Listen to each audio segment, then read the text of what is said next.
இந்த அறந்தாங்கி தொகுதி மட்டும் இல்லை, தமிழ்நாடே ஒரு மதசார்பற்ற மண். என்ன எழுத்து போட்டி போடுறது நீங்கள் சொல்கிற மாதிரி பிஜேபியில் போட்டி போடுறாங்க. அவ்வளோ சீக்கிரம் தமிழ்நாட்டுக்குள்ள பாசிசத்தை மக்கள் ஏற்றுக்க மாட்டாங்க. மக்கள் முடிவு பண்ணுவாங்க. நம்ம இந்த அம்மா சொன்ன மாதிரி நிறையா நல்லது செஞ்சுருக்கோன்னு சொல்கிறாங்க. அதான் நல்லவங்க நல்லது செஞ்சால் நல்லவர்களுக்கு மக்கள் வாக்களிப்பாருன்னு நம்பிக்கை எனக்கு இருக்குது. இளைஞர்களை நல்வழிப்படுத்த முதல்ல வேலை வாங்கி கொடுக்கணும், நல்லா படிக்க வைக்கணும், வேலை வாங்கி கொடுக்கணும். இந்த காலத்து இளைஞர்களுக்குலாம் யார் அட்வைஸ் சொன்னால் பிடிக்காது. எல்லா கல்யாணத்தையும் எங்களுக்கு பத்திரிக்கை கொடுப்பாங்க. மணமகன் போட்டிருக்கோம், கீழே camp Singapore, camp Malaysia, camp Abu Dhabi, இப்படி தான் போட்டிருக்கோம்.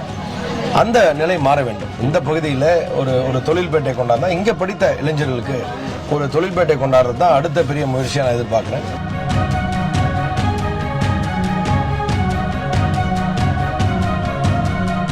இந்த தேர்தலை பொறுத்த வரைக்கும் மிக முக்கியமான தேர்தல் அப்படின்னு சொல்லிட்டு முதலமைச்சர் கொண்டு அனைவருமே சொல்லிட்டு வராங்க. இந்த தேர்தலில் அறந்தாங்கி தொகுதியை பொறுத்த வரைக்கும் ஒரு 4 முனை போட்டி நிலவுகிறது. தமிழகத்தில் எல்லா இடத்துலையுமே அப்படி தான் இருக்கு. இந்த தொகுதியில் உங்களை எதிர்த்து பாஜக வேட்பாளர் களம் இறங்கியிருக்கிறார். இதாக தாவேகா தலைவர் சார்ந்த அந்த கட்சியை சார்ந்தவர்கள் களத்தில் இருக்காங்க, நாம் தமிழரும் களத்தில் இருக்காங்க. இந்த 4 முனை போட்டியை எப்படி பார்க்குறீங்க? தேர்தலில் 4 முனை போட்டி மட்டும் இல்லை, சுயேட்சா போட்டி போடுறவங்களும் போட்டியாளர்கள் தான். எல்லாருமே போட்டி தான். அது சரி, என்னோட கருத்து எல்லாருமே போட்டியாளர்கள் தான். சரி, நான் நேற்று கூட சொன்னேன், இந்த அறந்தாங்கி தொகுதி மட்டும் இல்லை, தமிழ்நாடே ஒரு மதசார்பற்ற மண். என்ன எழுத்து போட்டி போடுறது நீங்கள் சொல்கிற மாதிரி பிஜேபியில் போட்டி போடுறாங்க. அவ்வளோ சீக்கிரம் தமிழ்நாட்டுக்குள்ள பாசிசத்தை மக்கள் ஏற்றுக்க மாட்டாங்க. அறந்தாங்கி தொகுதியாக இருக்கட்டும், புதுக்கோட்டை மாவட்டமாக இருக்கட்டும், ஏன் தமிழ்நாடாகவே இருக்கட்டும், பாசிச சக்திகளை அவ்வளோ சீக்கிரம் மக்கள் தமிழ்நாட்டில் ஏற்றுக்க மாட்டாங்க. அதனால எல்லாரும் அவங்க ஜனநாயக கடமையை செய்கிறாங்க, எல்லாரும் ஓட்டு கேட்குறேன், நானும் ஓட்டு கேட்குறேன். நாங்கள் 5 வருஷம் எங்கள் தலைவர் ராகுல் காந்தி 5 வருஷமாக 10 வருஷமாக தமிழ்நாட்டில் இந்தியாவில் பாசிசத்தை எதிர்த்து போராடிட்டு இருக்காங்க. நமது திராவிட முன்னேற்ற கழக தலைவர் அருமையண்ணன் தளபதி மு க ஸ்டாலின் அவர்கள் 5 ஆண்டு செய்த சாதனை திட்டங்கள், சட்டமன்ற உறுப்பினராக தொகுதியை கொண்டாந்த திட்டங்களை சொல்லி நாங்கள் வாக்கு கேட்குறோம். மற்றபடி வேட்பாளர்கள் மீது தனிப்பட்ட ரீதியாக நான் எப்பவும் விமர்சனம் வைப்பதில்லை. மக்கள் முடிவு பண்ணுவாங்க. நம்ம இந்த அம்மா சொன்ன மாதிரி நிறையா நல்லது செஞ்சுருக்கோன்னு சொல்கிறாங்க. அதான் நல்லவங்க நல்லது செஞ்சால் நல்லவர்களுக்கு மக்கள் வாக்களிப்பாருன்னு நம்பிக்கை எனக்கு இருக்குது. ஓகே, மித்த தொகுதியில் இல்லாத அளவிற்கு இந்த தொகுதியில் உங்களுக்கு ஒரு கூடுதல் பொறுப்பு இருக்கு. என்ன அப்படின்னு பார்த்தீங்கன்னா, இளம் தலைவர் ராகுல் காந்தி அவர்கள் பாராளுமன்றத்தில் தொடர்ந்து பாஜகவிற்கு எதிராக குரல் கொடுக்கிறார். அதற்கு ஒரு வாய்ப்பாக உங்களுக்கு இங்கே எதிரணியில் பாஜக தான் களம் கண்டது. இதை எப்படி எதிர்கொள்ள போறீங்க? நான் தான் சொன்னேன், பாரதிய ஜனதா மட்டும் இல்லை, இந்த பாசிச சக்தியை தமிழ்நாட்டில் மக்கள் ஒருபோதும் ஏற்றுக்கொள்ள மாட்டாங்க. பிரிவினவாதத்தை பேசி மக்களை பிரிக்கும் விதமாக, திசை திரும்பும் விதமாக செயல்படுகிற அரசாங்கத்தை தமிழ்நாட்டு மக்கள் ஏற்றுக்கொள்ள மாட்டாங்க. இன்னும் சொல்லணும்னா அறந்தாங்கி மக்கள் அறவே ஏற்றுக்கொள்ள மாட்டாங்க. நீங்கள் எங்கே போனாலும் அறந்தாங்கி தொகுதியில் ஒரு மதசார்பற்ற மண் இந்த மண். மசூதியாக இருந்தாலும் கோயிலாக இருந்தாலும் எல்லாம் ஒன்றா தான் சேர்ந்து போகும். கும்பாபிஷேகத்துக்கு அவங்களும் வருவாங்க, பள்ளிவாசலுக்கு அவங்களும் போவாங்க. இந்த பிரிவினவாதத்தை என்றைக்குமே அறந்தாங்கி தொகுதியில் ஏற்றுக்கொள்ள மாட்டாங்க. தலைவர் ராகுல் காந்தி எப்படி போராடுறாங்களோ அந்த மாதிரி தமிழ்நாட்டில் இப்போ திமுக, காங்கிரஸ், இந்த கூட்டணி கட்சிகள்லாம் சேர்ந்து பாசிசத்தை எதிர்த்து போராடிக்கிட்டு தான் இருக்கும். இன்னும் ஒரு காலங்களில் எங்கள் போராட்டங்கள் நியூஸ்லாம் இப்போ இது வருது, எம்பி சீட்லாம் அதிகப்படுத்துகிறாங்க, நிறைய அதுக்கெல்லாம் போராட்டங்கள் நடக்கிறது முதலமைச்சர் அறிவிச்சிருக்காங்க. இதுக்கெல்லாம் இன்னும் நாங்களும் சேர்ந்து போராடும். அறந்தாங்கி தொகுதியை பொறுத்த வரைக்கும் இந்த நான் சொன்னது போல் பாசிசம் இங்கே வெல்லாது. புதிதாக வந்துள்ள தாவேகா கட்சி தமிழகத்தில் இளைஞர்கள் மத்தியில் ஒரு தாக்கத்தை ஏற்படுத்தியிருக்கு அப்படின்னு சொல்லிட்டு இருக்காங்க. நீங்களும் ஒரு இளைஞர், ஒரு குறுகிய காலத்தில் அரசியலில் மக்கள் பிரதிநிதியாக சிறப்பாக பணியாற்றிட்டு வரீங்க. இந்த இளைஞர்களுக்கு நீங்கள் என்ன சொல்ல விரும்புறீங்க? ஏன்னா இளைஞர்கள் ஒரு மோகத்திலேயோ இல்லை அவர்களோட ஈர்ப்புனாலேயோ போயிட்டு இருக்காங்க. அவர்களுக்கு நீங்கள் என்ன சொல்ல விரும்புறீங்க? ஏன்னா இது முக்கியமான தேர்தல். சரி, இளைஞர்கள் சினிமா மோகம் இருக்க தான் செய்யும், கூட்டம் வரத்தான் செய்யும். இப்போ நீங்கள் சொல்கிற மாதிரி எனக்கு ஒன்றும் பெருசாக வயசாக நானும் இளைஞர் தான். அதனால் என்னோட கருத்து இளைஞர்களுக்கு 2 தான் முக்கியம். முதல் கல்வி, அடுத்து உத்தியோகம். இதை தான் ஒரு மக்கள் பிரதிநிதி செய்ய வேண்டிய முக்கிய வேலைகள். கல்விக்கான அடிப்படை வசதிகளை ஒரு சட்டமன்ற உறுப்பினராக தொகுதியில் இப்போ காலேஜெலாம் கொண்டாந்துருக்கோம். ஒரு ஐடிஐ காலேஜ் கொண்டாந்துருக்கோம். அப்பா கொண்டாந்த பாலிடெக்னிக் கல்லூரி இருக்குது. எல்லாத்தையும் ஸ்மார்ட் கிளாஸ் ரூம் கொண்டாந்துட்டோம்.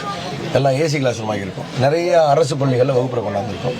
இந்த பகுதியில் நீண்ட நாள் கோரிக்கை ஒரு இன்ஜினியரிங் காலேஜும் நாங்கள் கேட்டுகிட்டே இருக்கோம் சட்டசபையில். சொல்ல காரணம் இளைஞர்களை நல்வழிப்படுத்த முதல்ல வேலை வாங்கி கொடுக்கணும், நல்லா படிக்க வைக்கணும், வேலை வாங்கி கொடுக்கணும். இது ரெண்டும் அவங்கவுங்க படிச்சுட்டு வேலையை பார்த்தாலே மக்கள் ஆட்டோமேட்டிக்காக அவங்களை நல்வழிப்படுத்திடுவாங்க. அதனால மற்றபடி இளைஞர்களுக்கு இந்த காலத்து இளைஞர்களுக்குலாம் யார் அட்வைஸ் சொன்னா பிடிக்காது. அதனால அவங்களுக்கே எது நல்லது கெட்டதுன்னு தெரியும்.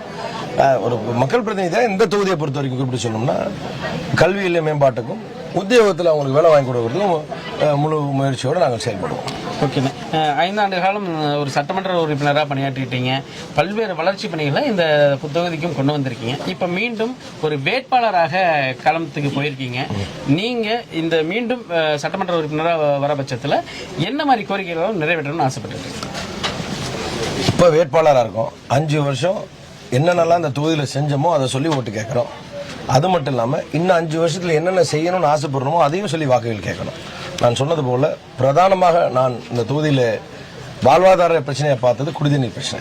அதுக்கு தான் எங்கள் முதலமைச்சர் கிட்டத்தட்ட 1800 கோடி ரூபாய் காவேரி கூட்டு குடிநீர் திட்டம் அறந்தாங்கி தொகுதிக்கு ஒதுக்கி தந்திருக்கிறார். அடுத்து வரும் காலங்களில் நான் பார்க்குற முக்கிய பிரச்சனை என்பது நான் சொன்னது போல இங்கே இளைஞர்களுக்கு ஒரு சிட்கோ மூலமாக ஒரு தொழில்பேட்டை, வேலை வாய்ப்புக்கு ஒரு தொழில்பேட்டை. ஏன்னா எங்கள் வண்டியில் சொல்லிட்டு வந்தேன், எங்கே கல்யாணத்துக்கு போனாலும் எல்லா கல்யாணத்துக்கும் எங்களுக்கு பத்திரிக்கை கொடுப்பாங்க. மணமகன் போட்டிருக்கோம், கீழே camp Singapore, camp Malaysia, camp Abu Dhabi, இப்படி தான் போட்டிருக்கோம். அந்த நிலை மாற வேண்டும். இந்த பகுதியில் ஒரு தொழில்பேட்டை கொண்டாந்தா இங்கே படித்த இளைஞர்களுக்கு ஒரு தொழில்பேட்டை கொண்டாடுறது தான் அடுத்த பெரிய முயற்சியாக நான் எதிர்பார்க்குறேன். இன்னும் நிறைய அடிப்படை வசதிகள் நிறைய மேம்படுத்த வேண்டியது இருக்கு. இப்போ இந்த பிரதான ரோடு போட்டிருப்போம், ஒரு சின்ன ரோடு போடாமல் இருக்கும்.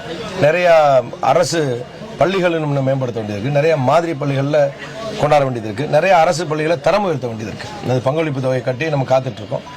உதாரணமாக அறந்தாங்கத்தில் இப்போ அம்மாப்பட்டினம், கோட்டைப்பட்டினம் பகுதியெல்லாம் காசு கட்டிட்டோம். பொன்பேத்தியில் கட்டியிருக்கோம், காரணியந்தல் பள்ளியெல்லாம் பணம் கட்டியிருக்கோம். அதெல்லாம் தரம் உயர்த்த வேண்டும்.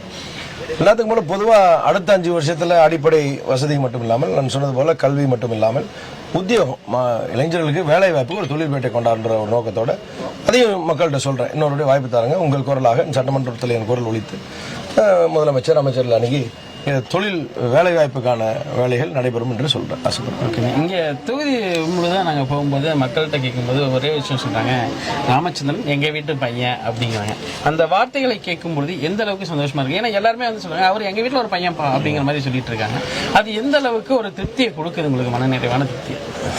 எங்கள் வீட்டு புள்ள நான் இல்லை, அவர் எங்கள் வீட்டு பிள்ளையோட புள்ள, நானும் தான் புள்ள. பட் காரணம் இந்த பகுதியில் எங்கள் அப்பா 50 வருஷமாக இந்த தொகுதியில் கால்படாத ஊர் இல்லை. இந்த தொகுதியில் எல்லா ஊரும் நல்லது கெட்டது எல்லாத்துக்கும் எங்கள் அப்பா சுற்றிட்டு இருக்காங்க. இப்பயும் வருவாங்க.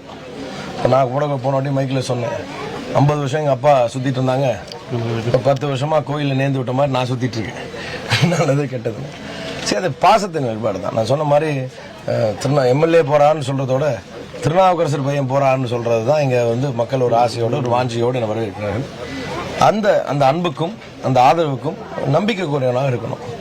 யாருக்கும் தப்பு பண்ணக்கூடாது, மனசாட்சி விரோதமும் செயல்படணும். அப்படிதான் 5 வருஷம் செயல்பட்டுருக்கேன். அப்படிதான் இனிமேலும் என் நடவடிக்கை இருக்கும். இறுதியாக ஒரு வேட்பாளராக அறந்தாங்கி தொகுதி மக்களுக்கு நீங்க சொல்லக்கூடிய விஷயம் என்ன? நடைபெறுகின்ற தேர்தல் மிக முக்கியமான தேர்தல். நாங்கள் வந்து மதசார்பற்ற முற்போக்கு கூட்டணி. இந்த கூட்டணியின் தமிழ்நாடு தலைவர் நமது நல்லாட்சி நாயகன் தளபதி மு க ஸ்டாலின் அவர்கள் தெளிவாக எடுத்து உரைத்திருக்கிறார். இது வந்து தமிழ்நாட்டில் இருக்க ஒரு மதசார்பற்ற முற்போக்கு கூட்டணி என்ற ஒரு அணிக்கும் டெல்லியிலிருந்து வருகிற ஒரு பாசிச அணிக்குமான தேர்தல். இந்த தேர்தலில் தமிழ்நாடு தான் வெல்ல வேண்டும். ஒரு வேட்பாளரை நான் சொல்றது, இந்த அணி வெற்றி பெற்ற அணி, பல தேர்தலில் தொடர்ந்து 4 தேர்தலில் தொடர்ந்து வெற்றி கண்ட அணி, இந்த தேர்தலும் மாபெரும் வெற்றி பெற போகின்ற அணி.